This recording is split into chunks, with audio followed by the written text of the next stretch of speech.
She's so sharp, her head doubles as a letter opener. Host of The Hollywood Conservative on Red State Talk Radio, Amanda Head. The Final 30 with Amanda Head is brought to you by McCutcheon Engineering, offering professional engineering services. And now, the mouth of the South, the Hollywood Conservative, Amanda Head. I'm free to do what I want and have a good time. Like somebody, anybody, everybody. 'Cause I'm free to do what I want and have a good time. Like somebody, anybody, everybody. What's up, Yellowhammer Nation? Welcome back. I am Scott Chambers. As we head into the last half hour of our show on Friday with the Hollywood Conservative, Amanda Head. Right, the Final 30 brought to you by McCutcheon Engineering. Amanda Head, how in the world are you today? I am good. I had a late night last night. I went to the Laugh Factory here in Hollywood to see Tim Allen perform. Nice. Cool. He was amazing, and I kind of sensed, a lot of people are familiar with his comedy, and because of that, they are familiar with his politics because of Last Man Standing, too. Right. So I kind of felt like it was going to be friendly territory anyway, but we went and sat down. We had priority seating because the way that the Laugh Factory is set up is you can order priority or general admission, and if you order priority, then you're guaranteed a seat. Apparently, with general admission, it might be standing room only. Oh, so okay. That stinks. So we did the priority thing. And we were, I think, on the fourth row. But when we sat down, I'm in a secret group on Facebook. We actually just changed the settings to secrets because that means that on Facebook, people can't search for your group. Right. It means that if somebody wants to be a part, they have to be invited by a member. Mm-hmm. So we just changed this Facebook group to secret, but it's a group called SoCal Republicans. I guess I can say it now because you can't search for it. But it's a group of us. I think there's probably about 200 of us in this group. But we're all Los Angeles conservatives. And so we sat down on our row, and two people towards the end of the two people on the other side of the couple that we went with, they were from the same group. And then we were all posting in this Facebook group together who all was there. So there ended up being, I think, 5 or 6 of us there. It was kind of late notice because I didn't even know about the show until I happened to see it on Tim's Twitter feed a few days ago. But he was fantastic and hilarious and was ripping on liberals / millennials left and right. It was fantastic. It was basically Last Man Standing, but in more conversational stand-up form. It was great. We had a good time. Last Man Standing live, basically, is what you were getting. And it's yes, which I just saw on News Blurb that his show might get picked up on CNBC. I wondered if that would happen. I heard that as well. Yeah. I saw that today, and I thought about it, and we wanted to talk about it, and had no idea that you would be coming straight off of one of his tours. So that's great. Yeah. Tim Allen has a really unique background also. I think he's got a unique background. If you go back to the late 70s, he did some time in prison for drug dealing, and I believe there was someone killed in one of the drug deals, and he had to do a little time in jail. And so he's got a really cool background, how he changed his life and became a celebrity. Yeah, and he had a military dad, very strict background. And then he talks about all of the German women in his family who were like these big, girly Olga-type women who were very tough on him growing up. But, yeah, in fact, in his stand-up, he was telling stories, and he would say, back in 19 whatever, oh, wait, no, that's when I was in jail. That can't be right. That's funny. That's right. Well, I really hope it all works out because I was reading that apparently CMT, and I'm not even sure what that stands for, but that's a network or Country Music Television. Oh, okay. You can tell I'm not a cable. I don't buy cable, so I Which had is no clue. also the network that picked up Nashville after it was canceled on major. Yeah, I just hope that if they do pick up Last Man Standing, that they're able to maintain the cast, because Nashville's had a lot of changes for the worse. Oh, right. Not just the cast, but I would imagine the writers, because that's the critical part of the tone and the message, and what they're doing. Well, on Last Man Standing, at least, I don't know about Nashville because I've never seen it, but on Last Man Standing, I know that Tim does a lot of the writing and influences a lot of the writing. So I would think so. I with him hope being that the integrity of the show stays intact. Yeah, it would really be great, and it's exciting to hear that with the political move that the network made, that ABC made to cancel it, that someone else stepped in and is actually not letting that go by the wayside. I would hate for that to happen. Yeah, it's a really good this is show. This is like snatching a house off of the market that's in foreclosure. This is like snatching, a $2 million mansion on a budget of $500,000 because Right. it was absolutely asinine for them to cancel the show to begin with. Their Nielsen rating was through the roof, second, I think, only behind Modern Family. So CMT is going to be able to pick it up probably for a fraction of the cost, and I hope that they'll keep, the integrity of the show intact. I think that they probably will, since Tim will still be at the helm. So, Yeah. Good for CMT. Smart business move, unlike ABC. Exactly. And for their sake, I hope, for everybody's sake, especially conservatives, I hope CMT, they just make money hand over fist if they take it on. Yeah, and not so much hope just so. for conservatives, but fans of good television, because that's what it is. I mean, yeah. there's fans of that show that are on the left and the right. For me, it's not about a conservative or liberal thing. It's about, hey, you got rid of one of my favorite freaking TV shows. Yeah, and I don't watch a ton of network television, but when I started watching Last Man Standing, it was because someone had posted a clip, something pertaining to, I guess it was something pertaining to the Second Amendment, and I watched it and I'm like, gosh, this is really funny, and so then I started actually watching the show, and it's really good writing. It projects great values. And it's just good television. I think ABC was really idiotic to cancel it, but someone else, hopefully CMT, will reap the benefits. You mentioned that you went to see him at this, what was it, the Laugh Factory? Laugh Factory. Yeah. Mm-hmm. And then you mentioned the Facebook group that you're in that you've gone secret. Is that just because you're just not the blowback out in California in Lib La La Land is just something you don't want to deal with in this group? Is that why you guys did that? I posted in there yesterday and asked, because I'm a moderator of the group with a friend of mine, and I took a poll and I asked if people were opposed to making the group secret and going basically into stealth mode. And I think that in light of the shooting of the Republican congressmen and women, or the targeting of them, I think that we all just kind of felt like it was the smart move. Yeah. And Nancy Pelosi and Paul Ryan, they're all talking about unity, blah, blah, blah.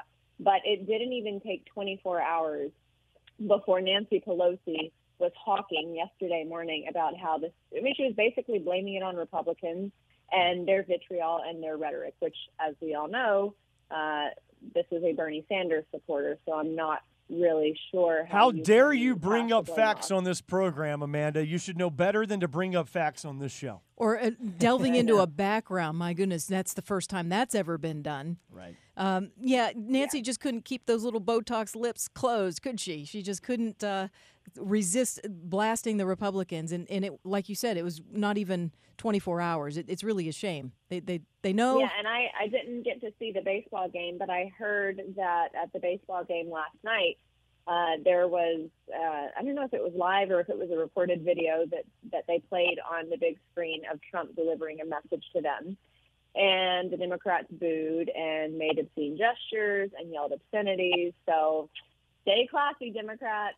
Wow, that has not made it to the news. I have not seen that, Amanda, but that's really telling because we're talking about people, the Republicans that were in danger of losing their lives for the sake of this game. Yeah. And they're at the game. Donald Trump's recognizing that, and these people can't even contain themselves in that way. That's really hideous. They can't help themselves. It's despicable. I absolutely love the fact that the Capitol Police officer that was there as part of Steve Scalise's security detail threw out the first pitch last night. And I thought that was phenomenal. Yeah. He was on crutches. He throws out the first pitch. Now, Republicans lost 11-2. I mean, if you're batting for the other team, you had a much better night. Republicans, not so much. What I can't believe is why didn't the Democrats offer them a win? I mean, isn't that in keeping with the participation trophy idea? Come on. I realize that Republicans wouldn't take it. Unless they're the ones winning. They want that to be the case. They want to propagate the participation trophy line of thinking or catalog of thought, but only when they're losing. If they win, then they definitely want that trophy and no one else. Well, Amanda, while we're talking about politics, I want to talk about Ambassador Dennis Rodman. How cool is this dude? Come on. He got Otto Warmbier released, apparently. I mean, Dennis Rodman, he just needs to become an ambassador to North Korea. He's handing out books for free. He's friends with Kim Jong-un, and he's friends with Donald Trump. He was on The Apprentice 2 seasons. I mean, it's a perfect, it's a gimme. He's got to be made the ambassador that we don't have to North Korea.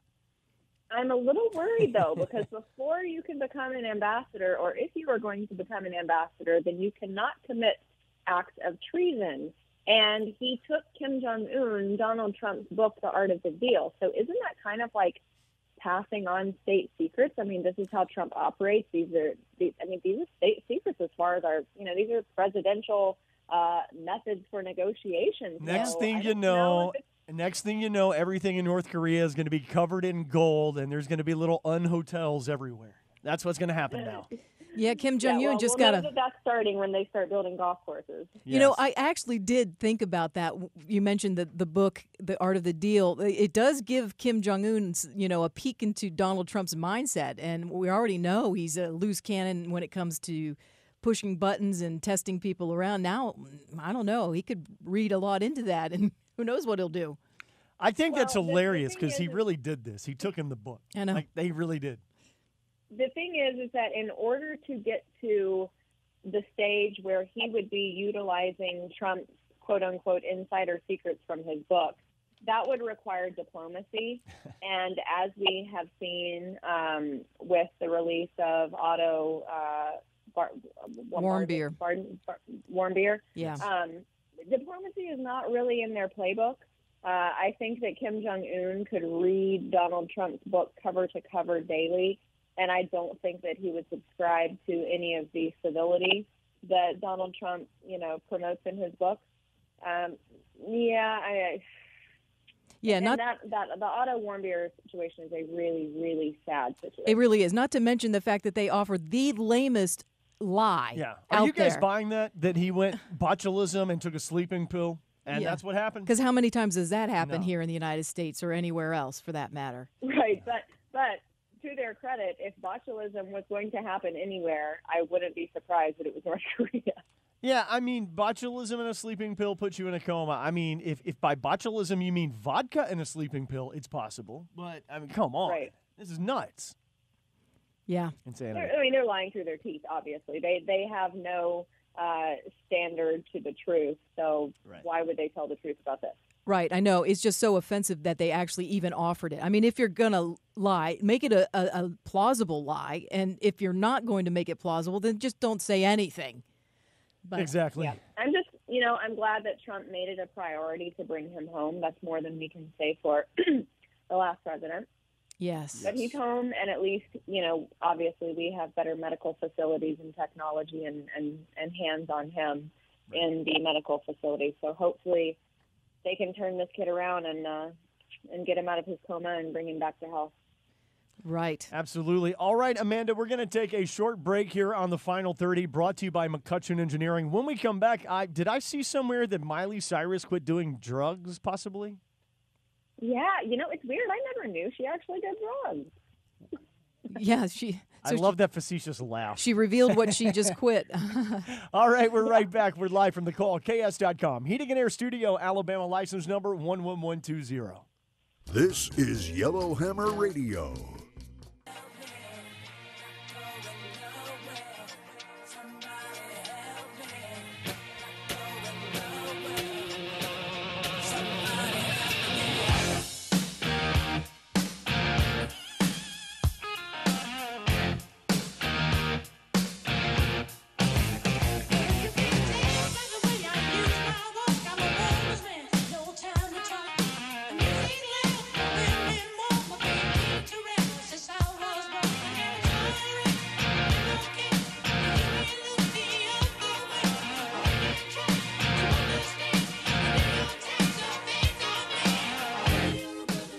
Welcome back, Yellowhammer Nation. We are staying alive in the Final 30. Amanda Head is with us, brought to you by McCutcheon Engineering. So, Amanda, before the break, we mentioned that Miley Cyrus has announced she's quit doing drugs.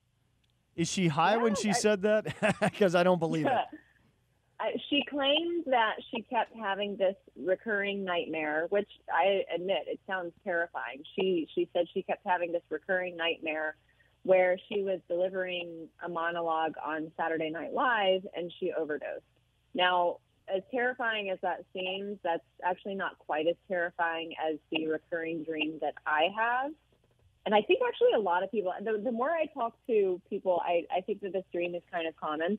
But I've always had this dream ever since I graduated by the hair of my chinny chin chin from Auburn. War Eagle. War Eagle. But I did kind of it was by the skin of my teeth that I graduated and got all of my credits and everything. So, and maybe this happens for anyone regardless of how you finish, but I've always had this recurring nightmare, and it happens less frequently, but in this dream, it's like the last day of the semester and I haven't been going to class, or it's the final and I haven't even cracked the book. So that's actually, that's my recurring nightmare that sends chills down my spine, and for that reason I have my diploma posted on the wall of my bedroom so that when I wake up, I'm like, whew, thank goodness. It was just a dream. But she has this recurring nightmare that she overdoses and dies on television. Well, I think the nightmare part is the fact that Miley Cyrus hosting SNL. That would be the nightmare. I was going to say that's my recurring nightmare, that she'll be hosting SNL, and I don't even watch SNL. I've seen it before when she hosted, and it was atrocious. So, yeah, I don't watch SNL. It has gotten less and less funny in the last 5 to 10 years. So, although I will say the Melissa McCarthy, Sean Spicer thing is spot on. It's awesome. About the only love thing. He does a really, really Oh, good it's so job. good. Spicy spice. I love it. Well, I wish Miley the best in her drug-free future, but another person who apparently is getting high would be Miss Blunder Woman herself. That's Hillary Clinton. Have you heard her make a reference to the Wonder Woman movie? Have you heard her at all about that? I did. I saw a little news blurb about that. Yeah, and apparently, not apparently, I watched the video, and she basically compares herself to Wonder Woman. Not just compares herself to Wonder Woman in the sense of just being, an aggressive woman, but some of the things that Wonder Woman does. I mean, I've got the audio, so I'm just going to play it. Scott's going to play it for us to refresh our memories and hopefully keep our lunch down. If I have to. Now, I haven't seen Wonder Woman yet, but I'm going to, in part because it's directed by the fabulous Patty Jenkins. But something tells me that a movie about a strong, powerful woman fighting to save the world from a massive international disaster is right up my alley. Except you didn't all. You didn't do anything. I don't know which is more disturbing, Amanda. The fact that this delusional woman, who we know is delusional, says this and thinks that somehow she's on par with a woman saving the world, or the people who laugh at it and think it's funny. I don't know what to say. I mean, Amanda, do you think this lady runs around the woods of Chappaqua wearing a cape? I wouldn't. At this point, nothing would surprise me as far as Hillary Clinton's delusion. Well, but she's comparing herself, even if she's just comparing herself to the idea of Superman. Let's get it, or of Wonder Woman. Let's step away from that grand assumption and make it a little bit more acute. She's comparing herself to Gal Gadot. Is that how you pronounce it? Yeah, I think so. Close enough. Who is drop dead gorgeous. Yeah. Sorry, Hillary. I don't think anyone, no offense, but I don't think anyone would ever use that descriptor for you. Bill never has. Gal Gadot, by the way, is very pro-Israel. Yeah. She fought in the Israeli military. Both of those things, Hillary Clinton definitely cannot claim. This is like, and I'm going to get hate for this, but this is like George Bush comparing himself to Superman. Sorry, yes. But I wouldn't even compare myself to any type of superhero or TV or movie character except maybe Monica on Friends, because I am a neat freak and I do have a Monica closet, as my boyfriend calls it, that everywhere else in my apartment is spick and span, but I just shove everything in that closet that I don't want to deal with. But making this comparison, oh, it was so cringeworthy. It made me so unsettled. It really would. Like, she's implying I have some commonality with this fake character who saves the world. So the commonality will only be in that they're both fake, I guess. I don't know. But it's just a weird proposition by her in front of these people that I'm just going to get along with this whole idea just fine. A strong, powerful woman. The only thing I can say to answer Scott's question about whether she wears a cape is, considering the outfit that Wonder Woman wears in the movie, let's hope she wears a cape. A nice big one. Well, as someone that wears a cape quite frequently, it offends me to know Hillary might. What'd you say, Amanda?